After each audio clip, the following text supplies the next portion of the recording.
মূল অপরাধটা আসলে অপরাধটা তারা দেখিয়েছে যেটা দুঃখের বিষয় ছিল এটা, আমি যতদিন রিমান্ডে ছিলাম আমি নিজেও জানতাম না যে আমাকে কোন মামলায় এখানে গ্রেফতার দেখানো হয়েছে। আমার এখনো মনে পড়ে আমাকে প্রথম যখন ম্যাজিস্ট্রেট কোর্টে দাঁড় করানো হলো, ম্যাজিস্ট্রেটের সামনে এক হিন্দু ভদ্রলোক ছিলেন ম্যাজিস্ট্রেট, তিনি আমাকে জিজ্ঞাসা করলেন যে আপনার কোনো কথা আছে কিনা আত্মপক্ষ সমর্থনের জন্য।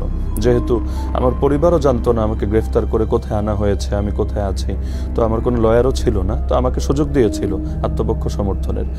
আমি শুধু বলেছিলাম যে অনুগ্রহপূর্বক আমাকে এটা জানান যে আমাকে কোন মামলা এখানে শো করা হয়েছে, কারণ আমি বারবার যারা আমাকে জিজ্ঞাসাবাদ করছিল তাদেরকেও রিকোয়েস্ট করেছি, তারাও আমাকে বলছে না, বারবার বলছে সময় হলে জানতে পারবেন।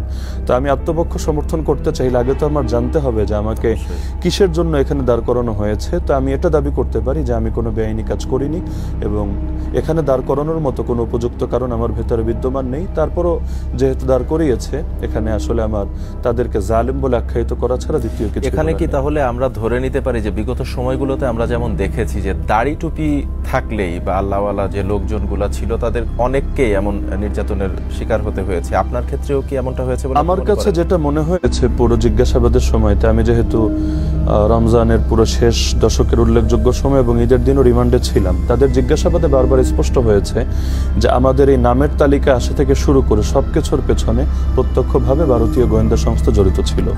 এবং জিজ্ঞাসাবাদের মধ্যে আমি এটার আলামত পেয়েছিলাম, আমাকে জিজ্ঞাসাবাদ করা হতো চোখ বেঁধে এবং হাত দুটো পেছন দিক থেকে হাত করা পরিয়ে, যাতে করে হাত দিয়ে আমি চোখ খুলতে না পারি। তো আমার এখনো মনে পড়ে একদিকে অফিসার জিজ্ঞাসাবাদ করছে এবং আমি ওই ক্যামেরার ক্লিকের আওয়াজ শুনতে পাচ্ছিলাম, মানে শুরুতে শেষে, এবং ওপার থেকে এক লোক যার কথা স্বাভাবিক আমাদের বাংলাদেশিদের মতো না, ওপার বাঙালিদের মতো কথাবার্তা, তার সাথে লাউড স্পিকারে কথা বলছিল।